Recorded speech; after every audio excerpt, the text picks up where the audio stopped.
Jangan menghadirkan sebuah adegan di mana kekerasan dipertontonkan kepada anak cucu kita ini. Ada cara lain yang bisa ditempuh. Perundingan tidak harus 2 minggu. Sekarang sudah 12 hari dari penyanderaan sehari ini. Bila perlu sampai akhir tahun juga tidak apa-apa. Yang penting manusia jangan jadi korban. Entah korban tentara, korban polisi, korban KKB, maupun korban dari yang tersandra ini, pilot yang bernama Philip Martin.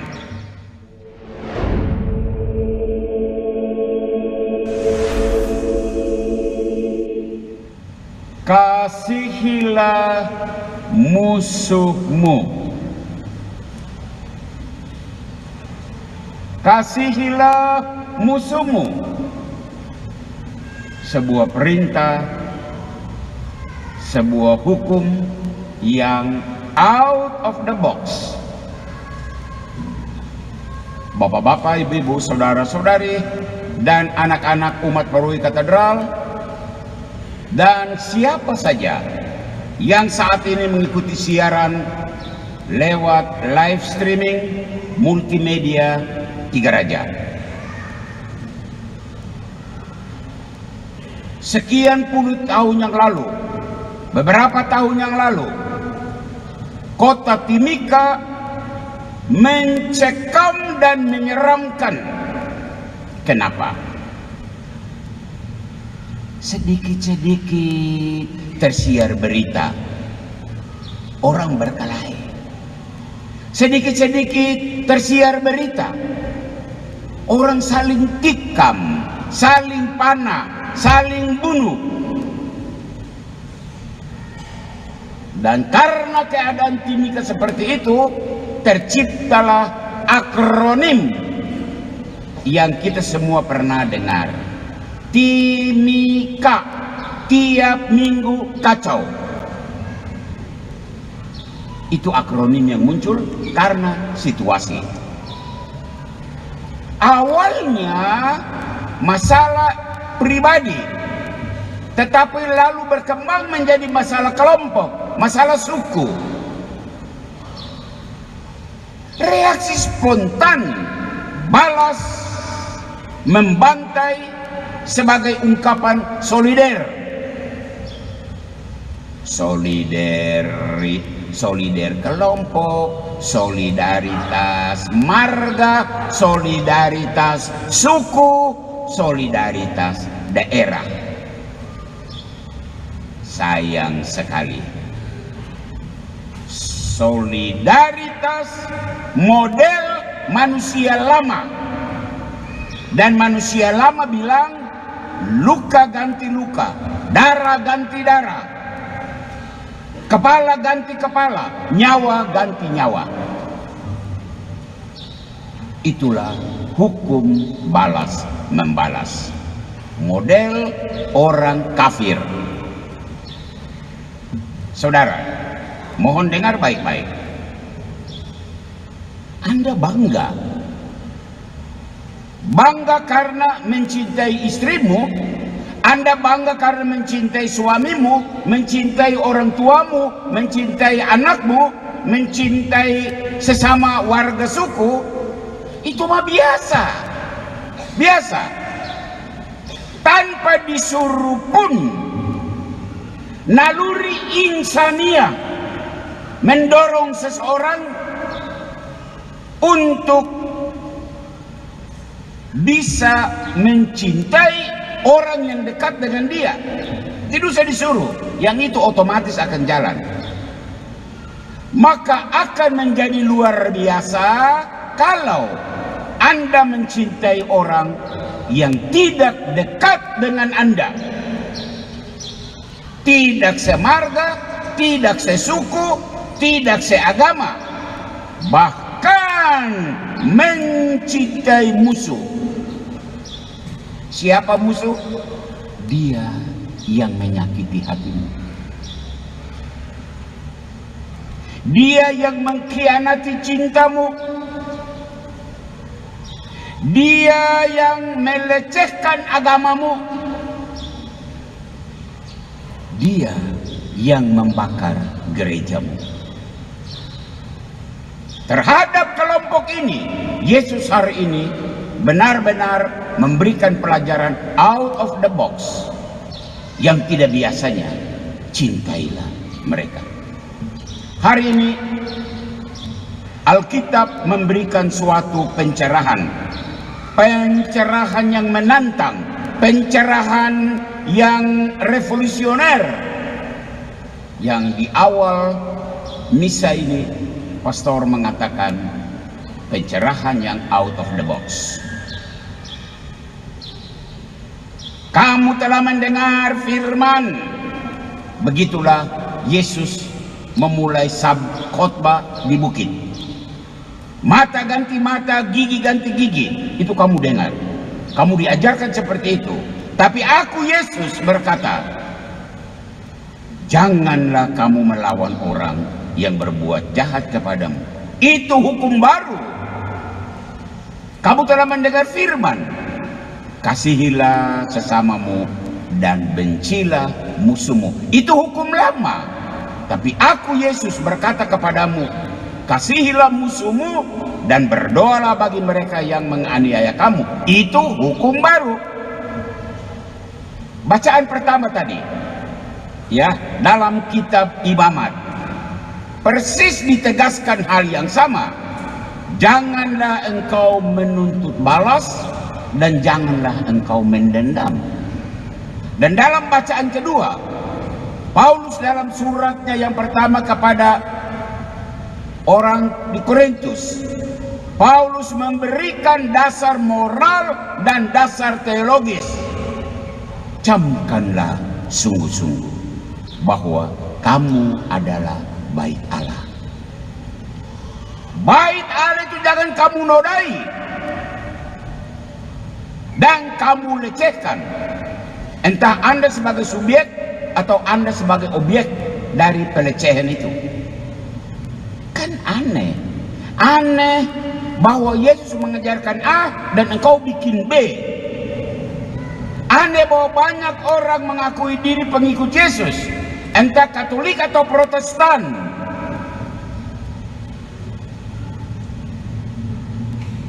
Yesus mengajarkan hukum baru, hukum kasih, hukum pengampunan. Tetapi faktanya banyak orang Kristiani masih hidup dengan gaya dan semangat manusia lama. Tak terkecuali orang Kristiani di Timika, darah ganti darah, kepala ganti kepala, nyawa ganti nyawa. Apa pesan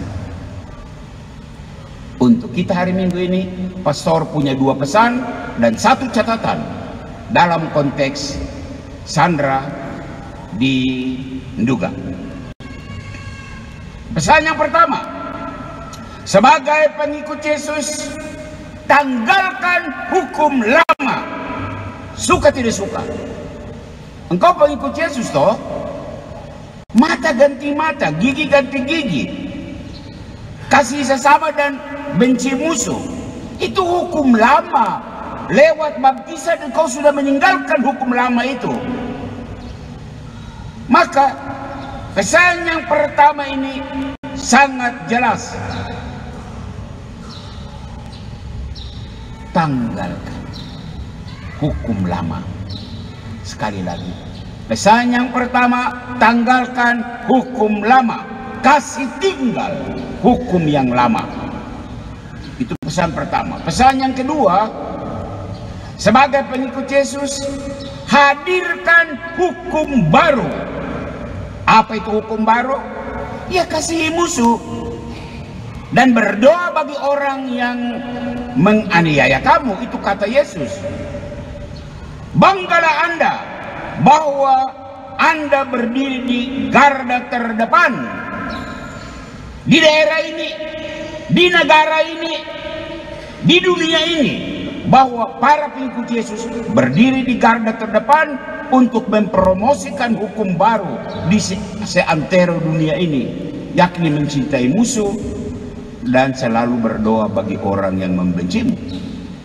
Itu dua pesan.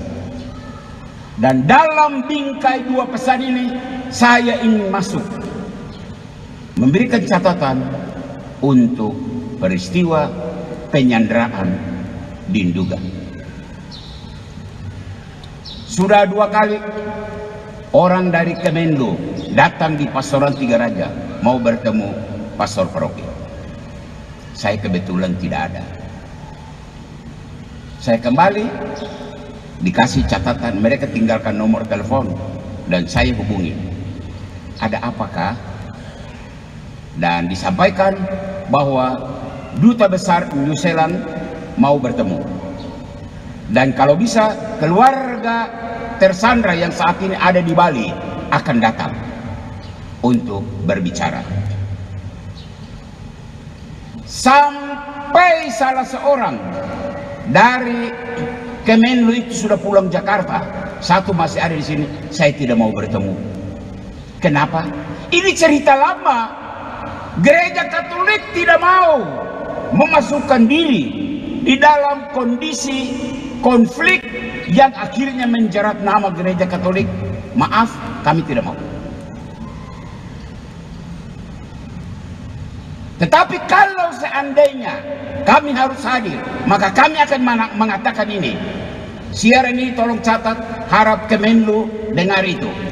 Dan juga polisi tentara dengar. Yang pertama, saya ingin menyapa saudara-saudara KKB yang menyandra warga sipil yang tidak berdosa. Kalau warga KKB itu orang Katolik, ada orang Katolik di sana, pastormu saat ini omong. Hukum baru mengatakan bahwa kita harus mengasihi musuh. Dan kalau Indonesia itu musuhmu atau tentara itu musuhmu, jangankan melaksanakan hukum itu, tetapi menggunakan orang sipil untuk menjadi sarana tawar-menawar, itu tidak dibenarkan. Minta maaf, tapi pastor ada untuk Anda juga. Dan saya mau mengatakan, KKB, Anda akan dibenci manusia sedunia ini. Anda akan dibenci orang Indonesia. Dan Anda akan dibenci oleh orang Papua sendiri yang punya hati baik. Itu bukan cara-cara Kristiani. Memang semua orang tahu, kami tahu, pastor juga tahu, bahwa hatimu berdarah-darah sejak tahun 1961. Dan sampai saat ini masih berdarah-darah.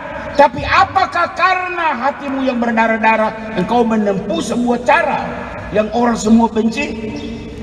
Saudaraku KKB, tolong pikirkan itu baik-baik. Dan kepada polisi tentara, saya mengikuti sejak didatangi oleh Kemenlu itu, saya mulai rajin masuk di online untuk melihat apa yang terjadi. Kapolda mengatakan pasukan polisi sudah siap untuk akan turun. Panglima mengatakan kami sudah siap untuk turun. Anda berdua dengar baik-baik. Satu mungkin Islam, tapi yang Kapolda kok orang Kristiani kok dengar. Sejarah membuktikan, pengalaman membuktikan bahwa cara-cara yang Anda tempuh, istilah yang Anda pakai adalah tindakan penegakan hukum. Dan Panglima bilang akan dibuat secara terukur, terpilih, dan terarah. Itu di kertas. Tapi saat Anda turun dan berhadapan, Anda tahu apa yang terjadi. Kau mati, atau KKB mati, atau bahkan pilot itu akan mati. Tahu itu toh? Masa harus pastor mengatakan hal ini? Jangan menghadirkan sebuah adegan di mana kekerasan dipertontonkan kepada anak cucu kita ini. Ada cara lain yang bisa ditempuh. Perundingan tidak harus 2 minggu. Sekarang sudah 12 hari. dari penyanderaan sehari ini. Bila perlu sampai akhir tahun juga tidak apa-apa. Yang penting manusia jangan jadi korban. Entah korban tentara, korban polisi, korban KKB, maupun korban dari yang tersandra ini, pilot yang bernama Philip Martin.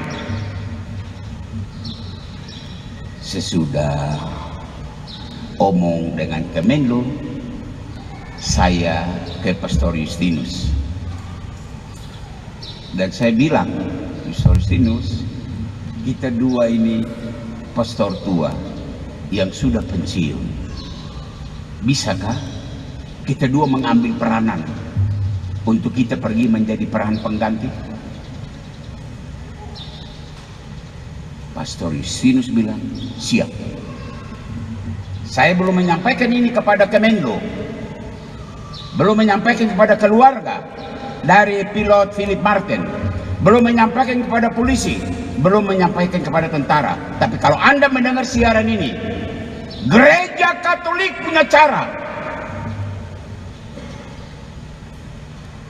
Dan cara itu adalah cara Yesus. Mohon umat berdoa. Kami dua pastor Justinus sudah tua dan mati tidak apa-apa.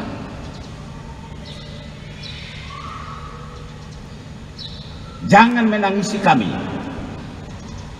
Tapi kami mau menampakkan bahwa gereja Katolik tidak mau cara-cara kekerasan. Masih ada cara tertentu, cara Yesus kita bicara. Dan pasti KKB itu manusia yang punya hati. Tentara polisi juga manusia yang punya hati. Mari kita duduk dan berbicara. Jangan sampai sabda Yesus hari ini menjadi sia-sia karena ada orang merasa malu kalau lama-lama nanti nama kita tercoreng. KKB merasa kalau dilepaskan berarti kita dianggap itu tidak laku, tidak kuat, tidak berguna. Ayolah, tinggalkan ego masing-masing untuk menghadirkan sabda Yesus yang indah ini.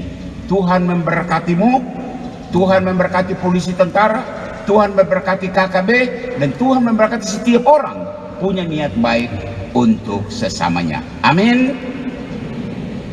Kita hening sejenak untuk merenungkan firman Tuhan ini.